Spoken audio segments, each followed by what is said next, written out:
শুরুতে কিছু ব্যর্থতা থাকতে পারে, সেটা স্বাভাবিক।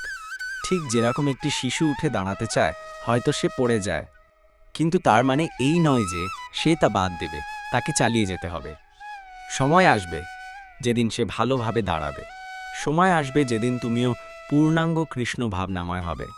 যখন কেউ কৃষ্ণ ভাবনাময় হবে, সে সকলকে ভালোবাসবে। যদি তুমি উচ্চস্বরে হরে কৃষ্ণ জপ করো, এমনকি পিঁপড়া পোকামাকড় যারা শুনবে তারাও মুক্ত হবে, কারণ এটি অপ্রাকৃত ধ্বনি, মায়া কৃষ্ণের পশ্চাৎভাগে।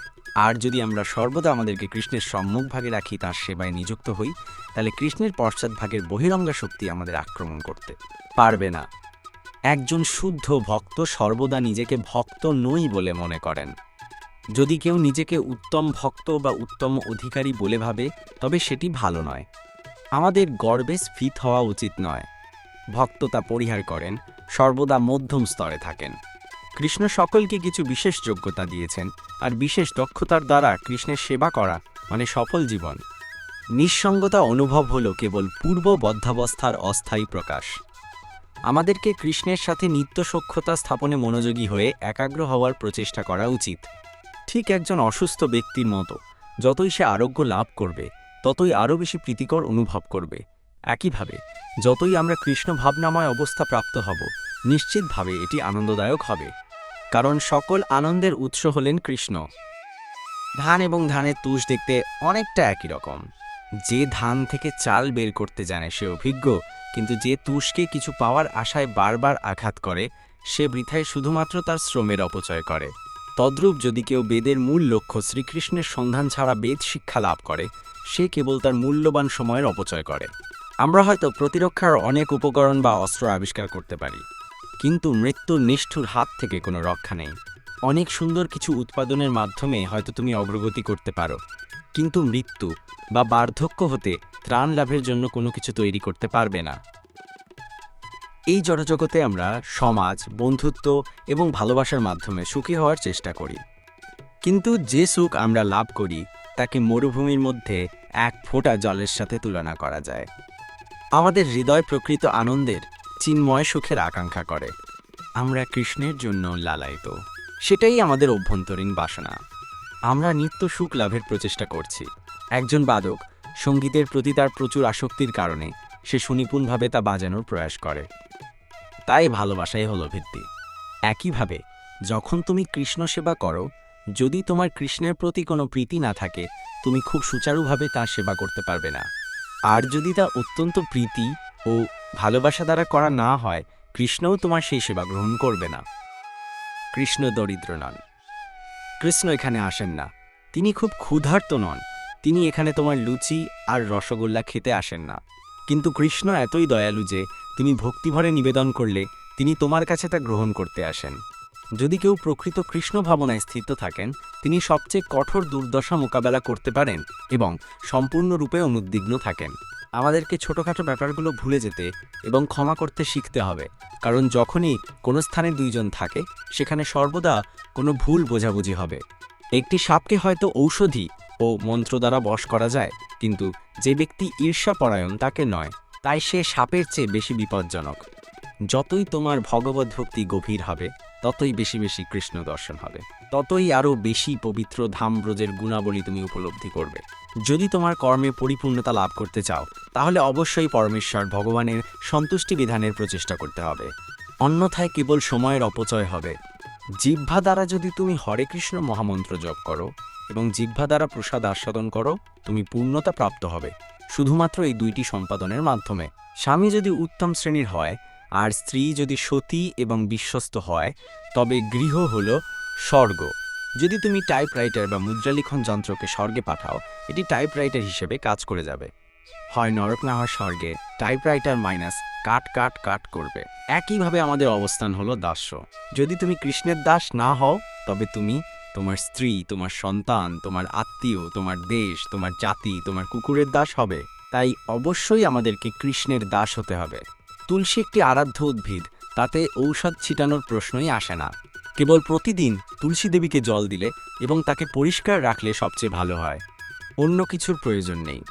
একজন নেতার শান্ত, আত্মসংযমী, বৈরাগ্য, সূচি, সহনশীল, সৎ জ্ঞানী, বিচক্ষণ ও ধার্মিক হওয়া আবশ্যক। সৌভাগ্যের অধিষ্ঠাত্রী দেবী লক্ষ্মী দেবীকে বলা হয় চঞ্চলা। তিনি এক জায়গায় বিরাজ করেন না। আজ কোনো ব্যক্তি খুব ধনী, পরবর্তী প্রজন্ম আর ধনী থাকবে না। যদি তুমি প্রকৃত ধার্মিক হও তাহলে ইন্দ্রিয় তৃপ্তির জন্য তোমার অর্থ ধ্বংস করো না, কৃষ্ণ সেবায় তা ব্যবহার করো। যদি তোমার কিছু টাকা হয়, কৃষ্ণের অবস্থানের জন্য সুন্দর একটি মন্দির নির্মাণ করার চেষ্টা করো, সেটাই যথাযথ ব্যবহার। অনুকরণ, অনুসরণ মাইনাস দুটি সংস্কৃত শব্দ। একটি হলো নকল করা আর একটি হলো পদাঙ্ক অনুসরণ করা। যদি কেউ মহান ব্যক্তিদের পদাঙ্ক অনুসরণের প্রচেষ্টা করেন তা খুবই উত্তম, কিন্তু আমরা অনুকরণ করতে পারি না। অনুকরণ করা বিপজ্জনক। কৃষ্ণের প্রতি আত্মসমর্পণের রহস্য হল যে এরূপ আত্মসমর্পিত ভক্ত দেখে যে সকল কিছুই কৃষ্ণের পরিকল্পনার অংশ। যা কিছু করা কর্তব্য তা আমি পূর্ণ মনোযোগের সাথে করব। এর ফলের আশা বা অন্য সকল বিচার বিবেচনা বিস্মৃত হয়ে শুধুমাত্র কৃষ্ণের আনন্দের জন্য সর্বোত্তম কার্য করাই আমার উদ্দেশ্য। কিভাবে শান্তি, মৈত্রী ও সমৃদ্ধির সার্বজনীন উদ্দেশ্যের সাথে মনুষ্যজাতি একীভূত হতে পারে তার সূত্রের প্রয়োজন। শ্রীমদ্ ভাগবত সেই অভাব পূরণ করবে, কেননা এটি সমগ্র মানব সভ্যতার পুনঃ আধ্যাত্মিকতা আনয়নের বৈশ্বিক উপস্থাপনা। আমরা যন্ত্রপাতির বিরোধী নই। যদি সেগুলো কৃষ্ণের সেবায় ব্যবহার করতে পারি তাহলে আমরা তাদের স্বাগত জানাই। কৃষ্ণই সকল কিছুর মূল। যদি তিনি সন্তুষ্ট হন, সকলে সন্তুষ্ট হবেন। যদি তুমি মূଳରେ জଳ সিঞ্চন কর, সমস্ত বৃক্ষের সেই জଳ বণ্টিত হব। এটি মনুষ্য জাতির জন্য সর্বশ্রেষ্ঠ সেবা। আমি সমস্ত জীবের বীজ প্রদানকারী পিতা। ভিন্ন ধরনের চেহারায় কিছু যায় আসে না। ভগবান বলেননি যে আমি কেবল শ্বেতাঙ্গদের পিতা, কৃষ্ণাঙ্গদের নই। ভগবান বলেছেন আমি সমস্ত জীবের বীজ প্রদানকারী পিতা। আয়নাতে যদি ধুলি থাকে তুমি তোমার চেহারা ভালোভাবে দেখতে পাবে না। যদি তুমি সুন্দরভাবে আয়না পরিষ্কার করে ফেলো তাহলে দেখতে পাবে। তাই এই হরে কৃষ্ণ জপ পদ্ধতি হলো আমার মনের আয়নায় জমে থাকা ধুলি পরিষ্কার করা। ব্রহ্মা যেভাবে মহাবিশ্ব সৃষ্টির চিন্তা করছেন, তোমরা অট্টালিকা তৈরি করার চিন্তা করছো, পিঁপড়া ঘরের ভিতর ছিদ্র করার চিন্তা করছে, কাজের ধরন একই। কিন্তু আমাদের মূর্খতা এই যে এই জিনিসগুলো পার্থিব, এগুলো থাকবে না। হনুমান কোনো এক পর্বত থেকে ঔষধ আনার জন্য আদেশ প্রাপ্ত হয়েছিল। সে একটি বানর ছিল, কিভাবে বাছাই করবে তা সে জানত না। তাই সে ভাবল পুরো পর্বত নিয়ে যাই, আদেশ তো পালন হলো। আর তখন রামচন্দ্র এবং লক্ষ্মণ কি সেই ঔষধ তারা খুঁজে নেবে। এই হলো বৈষ্ণব। নিজের সামর্থ্য অনুযায়ী সেই ভগবানের উদ্দেশ্যে শ্রেষ্ঠ সেবা সম্পাদন করবে। ভূমিকম্প বা কোন বিপদ হলে প্রকৃতিগতভাবে স্বাভাবিক আমরা প্রার্থনা করব, কিন্তু পরে আমরা তা ভুলে যাই। বিপদকালে ভগবানকে প্রার্থনা করার প্রবণতা হলো স্বাভাবিক। তাই আমাদের জানা উচিত যে আমরা বিপদে আছি। আমরা জীবনের এই বদ্ধ অবস্থায় আছি, মানে আমরা বিপদে আছি। সুতরাং আমাদের প্রার্থনা করা উচিত। শিশুর জন্ম হলে তৎক্ষণাৎ মায়ের স্তনে দুধ আসে, আর 1 মিনিট আগেও কোনো দুধ থাকে না। শিশুটি মাত্র জন্ম নিল, তৎক্ষণাৎ কে দুধ সরবরাহ করে? লোকেরা দেখে না যে একজন সর্বশ্রেষ্ঠ অন্যদের সকল আবশ্যকতা সরবরাহ করছেন। সুতরাং আমাদের কর্তব্য হলো কেবল কৃষ্ণ ভাবনাময় হওয়া। অন্যান্য সব কিছু কৃষ্ণ সরবরাহ করবেন। আমরা বিভিন্নভাবে ঋণী, আমাদের দায়িত্ব রয়েছে। কিন্তু যদি কেউ সম্পূর্ণরূপে কৃষ্ণে আত্মসমর্পণ করে তাহলে আর কর্তব্যের বন্ধনে কোনোভাবে ঋণী থাকেন না। তিনি দায়মুক্ত। একটানে তিনি সমস্ত গ্রহণ শেষ করে দেন। কৃষ্ণ হলেন মুকুন্দ। মুকুন্দ মানে যিনি এই ভববন্ধন থেকে মুক্তি দিতে পারেন। যদি তুমি 1000 টাকা পাও, 10 টাকাও তাতে রয়েছে। যদি তুমি কৃষ্ণকে লাভ করো তাহলে তুমি সকল পরিপূর্ণতা লাভ করবে। ভগবদ্গীতায় রয়েছে যে তুমি তোমার প্রচেষ্টা অনুসারে পছন্দ অনুযায়ী সরাসরি যে কোনো প্রজাতির দেহে দেহান্তরিত হতে পার। কখনো আমি আমেরিকা ভ্রমণ করি, কখনো অস্ট্রেলিয়া এবং কখনো আফ্রিকা। দেশগুলো সবসময় বিদ্যমান। আমি কেবল ভ্রমণকারীয়া। এটা এমন নয় যে আমেরিকায় আসার কারণে আমি আমেরিকা সৃষ্টি করেছি বা পরিণত হয়েছি। এমন অনেক দেশ আছে যা আমি এখনো দেখিনি। তার মানে কি তাদের অস্তিত্ব নেই? যে সমস্ত বিজ্ঞানী ডারউইনকে সমর্থন করে তারা উদ্ভট। ভগবদ্গীতায় স্পষ্টভাবে রয়েছে যে সকল জীব প্রজাতি যুগপৎভাবে বিদ্যমান ছিল এবং তুমি তোমার পছন্দ মতো যে কোনো প্রজাতিতে গমন করতে পারো। এমনকি তুমি ঊর্ধ্বলোক ভগবত ধামেও যেতে পারো যদি তুমি চাও। এসব ভগবান শ্রীকৃষ্ণ দ্বারা ভগবদ্গীতায় ঘোষিত হয়েছে, যদি কৃষ্ণ তোমাদের আলো সূর্যালোক না দেন তোমরা মরে যাবে। অথচ তিনি কোনো মূল্য নিচ্ছেন না, কিন্তু মনুষ্য বলে তোমাদের মূল্য পরিশোধ করা উচিত। ওহ, কৃষ্ণ আমাদের এত সুযোগ সুবিধা প্রদান করছেন, আমি তার কিছু সেবা করি, এটিই কৃষ্ণ ভাবনামৃত। স্বীকার করা, হে ভগবান, আপনি কত দয়ালু, আপনি কত কিছু প্রদান করছেন, তাই আমি এই ফল সংগ্রহ করেছি। আপনার ফল আমি জানি, তবুও আপনি দয়া করে গ্রহণ করুন। যখন কৃষ্ণ দ্বারা ক্লেশ প্রাপ্ত হয়, একজন ভক্ত সেই কষ্টকে গম্ভীরভাবে গ্রহণ করেন না। একজন ভক্ত বিবেচনা করেন, এটা কৃষ্ণের অনুগ্রহ যে তিনি আমাকে কষ্টে রেখেছেন। তারা কখনো কষ্টকে কষ্ট বলে দেখেন না, এটি কৃষ্ণের অনুগ্রহ। সেটি ভক্তের মনোভাব, ঠিক একটি পুত্রের মতো যে তার বাবাকে জানেন যদি বাবা চড় মারেন ছেলেটি কখনো প্রতিবাদ করে না, সে জানে যে এটি আমার ভালোর জন্য। একইভাবে কৃষ্ণ প্রদত্ত ক্লেশ দ্বারা একজন ভক্ত কখনো বিক্ষুব্ধ হন না।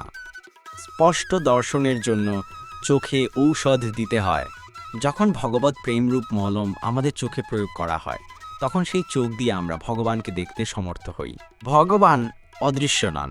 চোখে যেমন ছানি বা অন্য কোনো চক্ষুরোগ হলে মানুষ দেখতে পায় না, তার মানে এই নয় যে কোনো কিছু বিদ্যমান নেই, সে দেখতে পায় না। ভগবান রয়েছেন, কিন্তু যেহেতু আমাদের চোখ ভগবানকে দেখার উপযুক্ত নয়, তাই আমি ভগবানকে দেখতে পাই না। ভগবান সর্বত্র বিরাজমান। কৃষ্ণ ভাবনামৃত দ্বারা ভাগ্য পরিবর্তন করা যায়। কৃষ্ণ বলেছেন, আমি তোমায় পাপময় জীবনের সমস্ত কর্মফল থেকে রক্ষা করব। সেটাই ভাগ্য পরিবর্তন।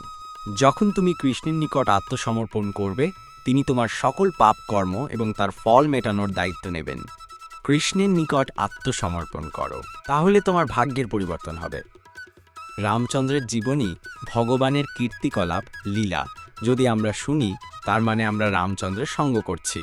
তার রূপ, তার নাম, তার লীলা এবং তিনি স্বয়ং, এদের মধ্যে কোনো পার্থক্য নেই, তিনি ভগবান।